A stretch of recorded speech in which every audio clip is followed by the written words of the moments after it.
Assalamualaikum warahmatullahi wabarakatuh. Kembali lagi dengan saya Putri Widianini, absen 6 kelompok 4 dari golongan 2 angkatan 3 Latsar CPNS tahun 2022. Di sini saya akan membawakan tugas mengenai identifikasi isu core value. Jadi saya memiliki 5 isu, yakni yang pertama, lambatnya penentuan lokasi penerima hibah tanaman air. Saya membawakan 5 isu mengenai yang pertama, lambatnya penentuan lokasi penerima hibah tanaman mata air dikarenakan kurangnya pengelolaan data berkala. Yang kedua, program kegiatan hibah yang belum melibatkan sosialisasi penuh dengan warga. Yang ketiga, belum meningkatnya perencanaan hibah konservasi air. Dan yang keempat, belum meningkatnya pemantauan dalam pelaksanaan hibah. Dan yang terakhir, belum adanya evaluasi dalam kegiatan penerimaan hibah dalam rangka konservasi air. Pembahasan isu yang pertama, lambatnya penentuan lokasi penerima hibah tanaman mata air dikarenakan kurangnya pengelolaan data berkala. Nah, dampak yang akan ditimbulkan yaitu penerima hibah yang belum tepat sasaran. Kedua, belum meratanya penyaluran hibah, serta lambatnya terlaksana proyek hibah karena belum ditentukannya lokasi. Yang ketiga, minimnya informasi mengenai kegiatan hibah itu sendiri. Dari isu di atas yang akan terdampak kepada pertama warga, OPD, pihak dan juga pihak pelaksana. Selanjutnya yaitu isu kedua, program kegiatan hibah yang belum melibatkan sosialisasi penuh dengan masyarakat. Dampak yang akan ditimbulkan sendiri yaitu ada 4. Pertama, turunnya antusiasme dan musyawarah warga terhadap OPD terkait. Kedua, culture sosial OPD dengan warga menjadi menurun. Ketiga, perawatan hibah yang kurang karena tidak tahu cara mengelola bagaimana. Terus selanjutnya menurunnya pemahaman masyarakat terhadap manfaat program hibah. Dari topik ini yang akan terdampak secara langsung yaitu warga dan juga OPD. Selanjutnya untuk isu yang ketiga, belum meningkatnya perencanaan hibah konservasi air. Yang dampak akan muncul yaitu menurunnya kesiapsiagaan menangani proyek hibah, dan juga meningkatkan ketidakefisienan waktu dan juga tenaga dalam pekerjaan proyek hibah. Di sini yang akan terdampak langsung ya 3 yaitu warga, OPD dan juga pelaksana. Kemudian untuk isu yang keempat, belum meningkatnya pemantauan dalam pelaksanaan hibah. Dampak yang akan ditimbulkan ada 2 yaitu pekerjaan yang kurang sesuai dengan kriteria yang telah disiapkan dan juga umur barang hibah menjadi tidak maksimal dikarenakan pekerjaan yang kurang sesuai dengan kriteria yang sudah ditetapkan. Lagi-lagi yang akan terdampak yaitu warga, OPD dan juga pemerintah daerah itu sendiri. Isu yang terakhir, belum adanya evaluasi dalam kegiatan penerima hibah dalam rangka konservasi air.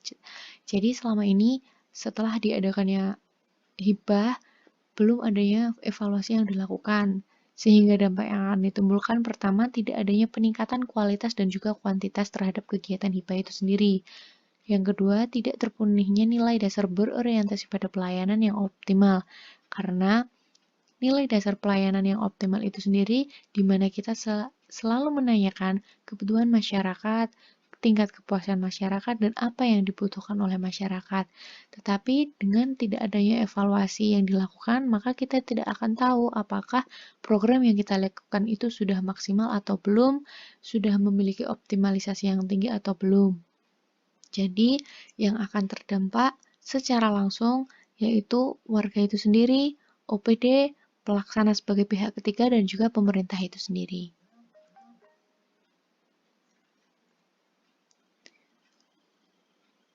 Untuk analisis lapisan itu sendiri kita menggunakan metode USG, yaitu Urgent, Seriousness, dan Growth. Untuk isu pertama, untuk nilai urgensinya kita memberikan poin 3, yaitu netral. Untuk seriousness-nya mendapatkan poin 3 juga, untuk growth-nya juga mendapatkan poin 3. Jadi, belum meningkatnya pemantauan dalam pelaksanaan hibah sebenarnya memberikan nilai netral. Jadi, tidak begitu urgent. Untuk yang kedua, program kegiatan hibah yang belum melibatkan sosialisasi penuh dengan warga, kita berikan untuk nilai urgensinya 3, seriousness 3, dan growth-nya 4. Di sini growth-nya 4 karena jika hal ini tidak dilakukan terus-menerus, maka akan menimbulkan dampak yang penting. Yang ketiga, belum meningkatnya perencanaan hibah konservasi air. Nah, nilai urgensinya kita berikan 4, nilai seriousness-nya kita berikan 3, dan nilai growth-nya kita berikan 5.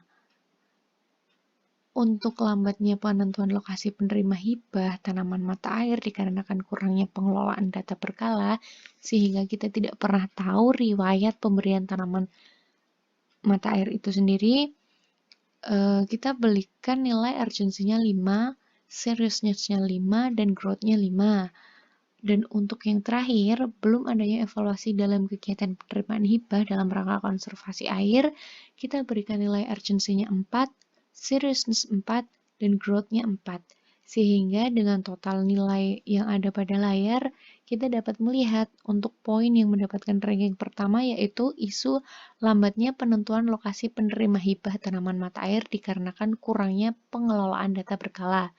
Jadi, yang dimaksud dalam isu ini, sering terjadi jika kita akan menentukan lokasi penerima hibah terlebih dahulu sebelum kita tentukan kriterianya, pasti kita kesulitan karena kita harus mencari data-data di mana data tersebut kebanyakan berbentuk hard file yang notabene misalkan satu orang mengambil hard file itu dan dia kembalikan lagi tetapi tidak pada tempatnya, maka hal itu akan menimbulkan kesulitan orang-orang berikut yang akan mencari data tersebut. Sehingga ini sangat penting dan urgent. Jika data sendiri sudah terkelola dengan baik, maka nantinya untuk hal-hal seperti penyusunan atau penetapan itu akan lebih mudah dan lebih efisien secara waktu. Jadi, kami jatuhkan untuk isu yang memiliki core value adalah lambatnya penentuan lokasi penerima hibah tanaman mata air dikarenakan kurangnya pengelolaan data berkala. Gagasan kreatif yang dapat diberikan yaitu menggunakan digitalisasi dalam pengelolaan data hibah untuk meningkatkan kecepatan dalam menentukan sasaran hibah itu sendiri. Hal ini sejalan dengan nilai Smart ASN di mana penggunaan media digital harus digunakan sebagaimana mestinya dan memberikan dampak serta nilai yang positif. Selain itu, nilai-nilai seperti berorientasi pada pelayanan semakin meningkat serta adaptif dengan keadaan dan dapat dengan mudah digunakan untuk urusan kolaborasi, sehingga meningkatkan kinerja ASN menjadi lebih cepat dalam menjalankan tanggung jawabnya. Sehingga nilai akuntabel, kompetensi dapat tercapai secara bersamaan. Oke, teman-teman, berikut yang bisa saya sampaikan. Kurang lebihnya mohon maaf. Terima kasih.